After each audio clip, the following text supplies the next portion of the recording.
Ich bin nicht so ein riesen Fan von Aufzügen, aber an unserer Schule muss man Aufzüge geben. Das ist je nach Schule auch noch unterschiedlich.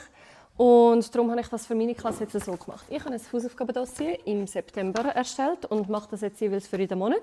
Und in diesem Aufzüge-Dossier hat es ganz viele verschiedene Arbeitsaufträge, die eben nicht gekoppelt sind an das, was wir gerade in der Schule thematisieren. Klar geht es teilweise ein bisschen um den gleichen Bereich, beispielsweise den 100er-Bereich mit den 100er-Tafeln oder dann gewisse Sachen schreiben. Manchmal ist es auch einfach ein Auftrag, um etwas auszumalen. Und jeden Tag, wo die Kinder Aufzüge haben, das ist bei uns Montag, Dienstag, Donnerstag und Freitag, wählen sie sich einfach einen Posten aus und machen den dann auf den nächsten Tag. Da müssen sie dann auch jeweils Datum und Unterschrift der Eltern noch drauf tun. Und ich habe auch geschaut, hier sind jetzt 25 verschiedene Aufträge. Im September gibt es aber nur 18 Tage, wo sie eigentlich Aufzüge haben. Von dem her können sie auch einfach einen Posten, den sie gar nicht anspricht, einfach nicht machen. Falls dich das auch anspricht, das ist auf meiner Webseite. Man kann natürlich auch die verschiedenen 25 unterschiedlichen Posten also sonst irgendwie im Unterricht einsetzen. Beispielsweise eignet sich ein paar Posten mega gut als «Ich bin fertig» Posten. Von dem her, falls du brauchst, das ist auf meiner Webseite. Tschüssi, ciao, ciao.